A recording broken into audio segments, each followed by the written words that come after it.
জীবনে চলতে হলে সব বাধা অতিক্রম করে সামনের দিকে এগিয়ে যেতে হবে। যে মেয়েটা ঘর থেকে বের হতেই ভয় পেত, আজকে ঢাকা টু দিনাজপুর একাই ট্রাভেলিং করতে পারছে। ইচ্ছা এবং মনোবল থাকলে মেয়েরা সবকিছু করতে পারে। আজকে আমি ঢাকা থেকে দিনাজপুর কিভাবে গেলাম, রাস্তায় কি কি খেলাম, আর আজকের পুরো ব্লগটা খাওয়া নিয়ে থাকবে। আমি জার্নি পথে সবসময় কিছু না কিছু খেয়েই থাকি, তো সেই সব কিছু নিয়েই থাকছে আজকের ভিডিও। হ্যালো এভরিওয়ান, আসসালামু আলাইকুম, welcome to my page Trishna's daily vlog. আমার ট্রেন ছিল সকাল 7:30টার দিকে। আমি 6টার দিকে অ্যালার্ম দিয়ে রেখেছিলাম, কারণ উঠে একটু রেডি টেডি হওয়ার ব্যাপার আছে, এই জন্য। তো সকাল সকাল ঘুম থেকে উঠে রেডি হয়ে চলে আসলাম এয়ারপোর্ট স্টেশনে। আমি আর আমার ভাই এসেছিলাম। আমার ভাই এসেছে আমাকে তুলে দেওয়ার জন্য। তো এসে দেখি প্রায় 10 মিনিট লেট হয়েছিল, ট্রেন ঠিক টাইম মতোই চলে আসছে এয়ারপোর্ট স্টেশনে। তো আমাকে তুলে দিয়ে সে আবার চলে গিয়েছে। অনেক সকালে ওঠার কারণে আমার তো অনেক বেশি ঘুম পাচ্ছিল, তাই ট্রেনে উঠে আমি একদম ঘুমিয়ে গিয়েছিলাম, কিছুই বলতে পারিনি। ঘুম থেকে উঠে দেখি আমি যমুনা সেতুতে চলে আসছি। তো বাইরের ভিউটা দেখে অনেক বেশি ভালো লাগছিল। আর ট্রেনের ভিউটা দেখেন, মানুষ ছিল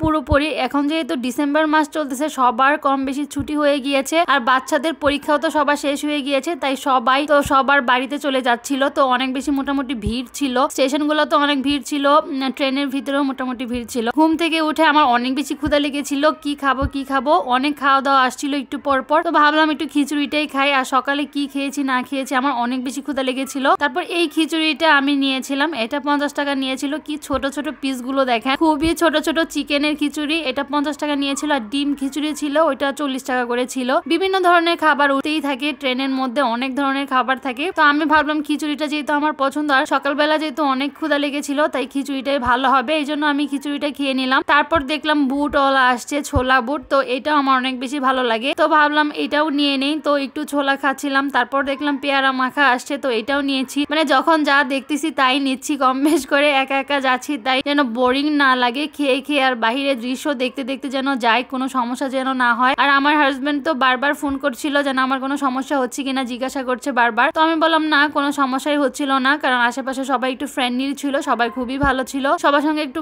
গল্প করতে করতে আমিও চলে আসলাম প্রায় হিলিতে এসে দেখে তো আমার খুবই ভালো লাগছিল। এই যে রাস্তাটা দেখছেন, রাস্তাটার ওই পারে সবটা ইন্ডিয়ার বর্ডার, আর এই পাশেটা বাংলাদেশ। মানে ইন্ডিয়ার এত কাছে এসে আমি দেখতেছি, আর আমার খুব বেশি ভালো লাগছিল। মানে ওই পাশটা ইন্ডিয়ার এত কাছে আমি চলে আসছি, আমার তো অনেক বেশি ভালো লাগলো। হিলির 2টা স্টেশন পরে আমার গন্তব্য। তো আমি ফুলবাড়িতে নেমেছিলাম। তো এখানে নেমেই দেখি আপনাদের ভাই আমার জন্য ওয়েট করছিল, সে ব্যাগগুলো নামিয়ে নিচ্ছিল, কারণ ট্রেন থেকে আমি নামাতে পারবো না, এই জন্য ট্রেন আসার আগেই সে স্টেশনে এসে বসেছিল। তারপর ব্যাগগুলো নিয়ে আমরা একটা রেস্টুরেন্টে চলে আসলাম। অনেক বেশি ক্ষুধা লেগেছিল, তো আপনাদের ভাইয়া বলছিল চলো হালকা পাতলা কিছু খেয়ে নাও তুমি, তোমার যেহেতু সারাদিন টুকটাক কিছু খেয়েছো, ভারী কিছু খাও নাই। তো আমরা দুজনের রেস্টুরেন্টে চলে আসলাম। তো অর্ডার দিয়ে দিলাম। আমি দিয়েছিলাম ফ্রাইড চিকেন অ্যান্ড চিকেন, যেহেতু আমি সারাদিন কিছু খাই নাই, এই জন্য রাইস আইটেমগুলো আমি অর্ডার দিয়েছিলাম। আর সে যেহেতু দুপুরে খেয়েই এসেছে আমাকে নেওয়ার জন্য, তাই সে শুধুমাত্র স্যুপ আর অন্থন অর্ডার দিয়েছিল। স্যুপ আর অন্থন আমার অনেক বেশি ভালো লাগে, কিন্তু আমি আজকে নেইনি, কারণ আমার অনেক বেশি ক্ষুধা লেগেছিল, এই জন্য আমি ফ্রাইড রাইস আর ফ্রাইড চিকেন নিয়েছিলাম। তারপর আমরা দুজনে মিলে অনেক মজা করে খেয়েছিলাম। আর এখানকার খাবার অনেক বেশি রিজনেবল ছিল, খুবই বেশি দাম কম ছিল।